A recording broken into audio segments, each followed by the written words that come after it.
ሰላም ጤና ይስጥልኝ አድማጭ ተመልካቾቻችን፣ ለዕለቱ የያዝናቸውን ዋና ዋና ጉዳዮች ማሰማት እንጀምራለን። አብራችሁን ቆዩ።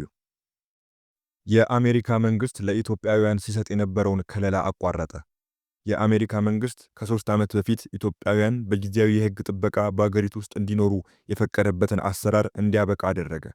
የአሜሪካ መንግስት ይህንን ጊዜያዊ የህግ ጥበቃ መብት የሚሰጠው በአገራቸው ግጭት፣ የተፈጥሮ አደጋ ወይም ሌላ ለደህንነታቸው አስጊ የሆነ የተለየ ክስተት ካለባቸው አገራት ለመጡ ስደተኞች ነው።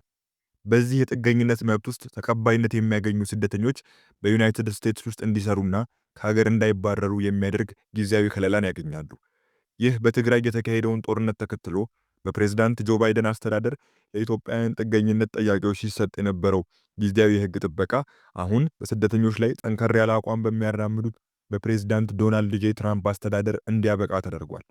ውሳኔው ይፋ የተደረገው የአሜሪካ የአገር ውስጥ ደህንነት መስሪያ ቤት ኃላፊ ክሪስቲ ኖም የመንግስት ውሳኔዎች በሚወጡበት የፌዴራል መንግስቱ መድረክ ላይ ባወጡት ማስታወቂያ ነው።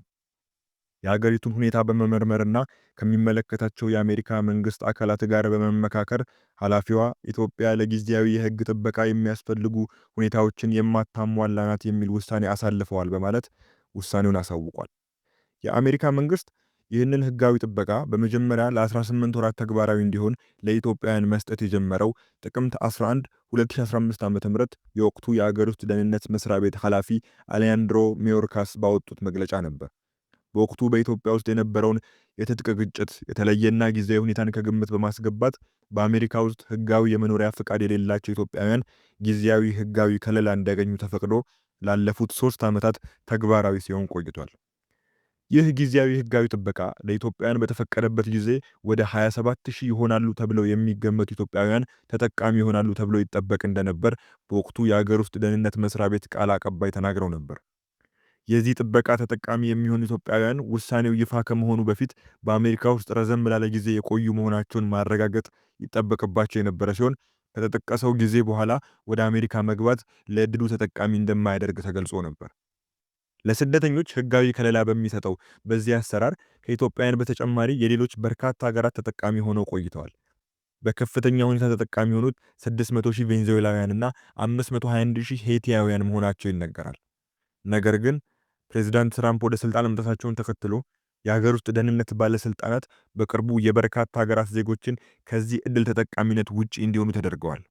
አሁን ከከለላው ውጪ ከተደረጉት ኢትዮጵያውያን ቀደም ብሎ የሄይቲ፣ የማይናማር፣ የደቡብ ሱዳን፣ የሶሪያ፣ የቬንዙዌላና የሶማሊያ ዜጎች ጊዜያዊ ህግ ጥበቃው የሚሰጣቸውን ተጠቃሚነት አጥተዋል። በዚህ ጥበቃ ስር ሆነው በአሜሪካ ውስጥ የመስራትና የመኖር ዕድል አግኝተው የነበሩት ኢትዮጵያውያንና ሌሎች ሀገር ዜጎች ፕሬዝዳንት ትራምፕ እያካሄዱት ካለው ስደተኞችን የማባረር እርምጃ ሊጋለጡ ይችላሉ። የትራምፕ አስተዳደር ዋነኛ ግቡ ያደረገው በአገሪቱ ያሉ ህገወጥ ስደተኞችን በመቶ ሺዎች ከአሜሪካ ማስወጣት ከመሆኑ በተጨማሪ ህጋዊ የመኖሪያና የሥራ ፍቃድ ያላቸው ሰዎችን ሰነዶች መለስ ብሎ እንደሚመረምር አስታውቋል። ዘገባው የቢቢሲ ነው። ኤርትራ ኢጋድ የተጣለበትን ኃላፊነት አልተወጣም በሚል ከአባልነት ወጣች። የኤርትራ መንግስት ራሱን ከምስራቅ አፍሪካ የልማት በይነ መንግስታት ባለስልጣን ወይም ኢጋድ አባልነት ማስወጣቱን ባወጣው መግለጫ ይፋ አደረገ። የኤርትራ ማስታወቂያ ሚኒስቴር ታህሳስ 3 2018 ዓ.ም ባወጣው መግለጫ ኤርትራ ከድርጅቱ ለመውጣት መወሰኗን ለኢጋድ ዋና ጸሐፊ በይፋ ማሳወቋን ገልጿል። ኢጋድ ኤርትራ ከአባልነት መውጣቷን በይፋ ማሳወቋን ተከትሎ ባወጣው መግለጫ ተጨባጭ የሆኑ ተቋማዊ ወይም ፖሊሲ ለውጦች ላይ ለመሳተፍ የሚያስችል ምክረ ሐሳብ ሳታቀርብ ለመውጣት መወሰኗ እንዳሳዘነው ገልጿል።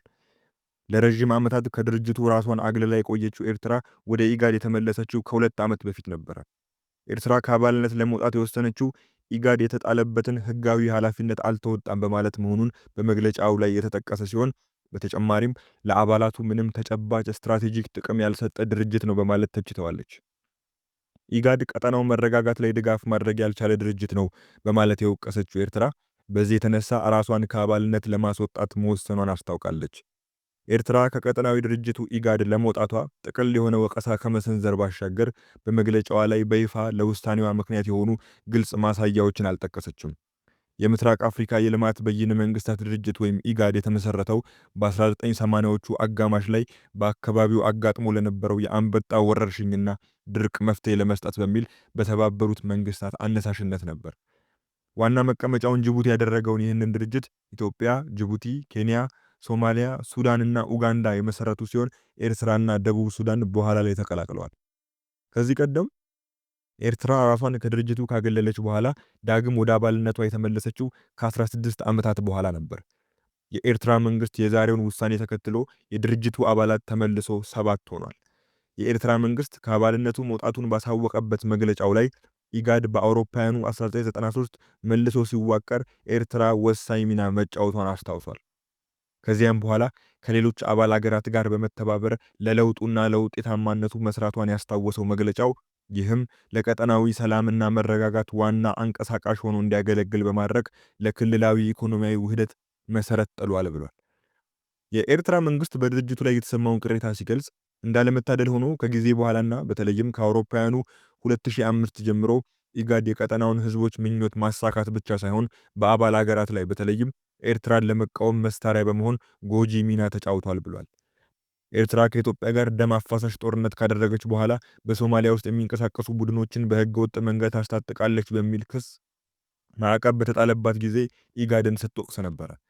እነዚህ ያልተገባ ድርጊቶች ኤርትራ እንደ አውሮፓውያን አቆጣጠር በሚያዝያ 2007 አባልነቷን እንድታቋርጥ ምክንያት በመሆኑ በመግለጫው ላይ ተጠቅሷል።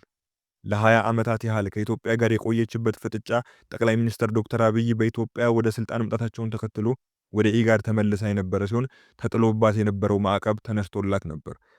ኤርትራ እንደ አውሮፓውያን አቆጣጠር በሰኔ 2023 ወደ ኢጋድ አባልነቷ ዳግም መመለሷን ያስታወሰው መግለጫው ድርጅቱ ኤርትራ ተሃድሶ እንዲያደርግ ያቀረበችውን ጥሪ ተቀብሎ ያለፉትን ተግባራቱን እንደሚያስተካክል ተስፋ አድርጋ እንደነበረም ጠቅሷል። በሚያሳዝን ሁኔታ ኢጋድ ህጋዊ ግዴታዎቹን እየተወ የራሱን አስፈላጊነትና ህጋዊ ግዴታውን ዝቅ እያደረገ ነው። በዚህም የተነሳ ኤርትራ በውጤቱም ህጋዊ ግዴታውን በተወና ለአባልነቱ ምንም ተጨባጭ ስትራቴጂ ጥቅም ከማይሰጥ በቀጠናው መረጋጋት ላይ ድጋፍ ማድረግ ካልቻለ ድርጅት ራሷን ለማስወጣት ወስናለች ብሏል። ቀጠናዊ ድርጅቱ ባወጣው መግለጫ ላይ አሁንም ለውይይት ክፍት መሆኑን በመግለጽ ሴክሬታሪያቱ የኤርትራ መንግስትን ቀርቦ እንደሚያነጋገርና ከአባልነት ለመውጣት ያሳለፈውን ውሳኔ ዳግም እንዲያጤነው ጥሪ አቅርቧል። ኢጋድ ለቀጠናዊ ትብብር ውይይትና ለአፍሪካ ቀንድ ህዝቦች የጋራ ጥቅም ለመስራት ቁርጠኛ ነኝ ሲል በመግለጫው ላይ አስታውቋል። ይህ ቀጠናዊ ድርጅት የአካባቢው ሀገራት ትብብር ላይ የተመሰረተ ፖለቲካዊ መረጋጋትና የምጣኔ ሀብት እድገት እንዲገኝ የሚሰራ ነው። ድርጅቱ የአሁኑን ስሙን የያዘው በአውሮፓውያኑ 1996 ሲሆን የተመሰረተውም በአውሮፓውያኑ 1986 በቀጠናው እየተፈጠረ ለነበረው ድርቅና ረሃብ ምላሽ ለመስጠት ነበር። በአካባቢው በተደጋጋሚ ይከሰት የነበረው የከፋ ድርቅ፣ ሌሎች የተፈጥሮ አደጋዎች ከፍተኛ ረሃብ ያስከተሉ ሲሆን የችግሩ መጠንና ስፋት ቀጠናዊ ትብብሮችን እንዲኖርም በማስፈለጉም ነው። ኢጋድ በሰሜን ኢትዮጵያ ተከስቶ የነበረው ደም አፋሳሽ ግጭት በፕሪቶሪያ ስምምነት እንዲቆም በማድረግ ረገድ ቁልፍ ሚና ተጫውቷል። በአፍሪካ ካሉ ቀጠናዊ ድርጅት መካከል አንዱ የሆነው የልማት በይነ መንግስታት ባለስልጣን ኢጋድ ኢትዮጵያ፣ ኤርትራ፣ ሱዳን፣ ጅቡቲ፣ ኬንያ፣ ደቡብ ሱዳን፣ ሶማሊያና ኡጋንዳን በአባልነት የያዘ ሲሆን ዋና መቀመጫው ጅቡቲ ውስጥ ነው።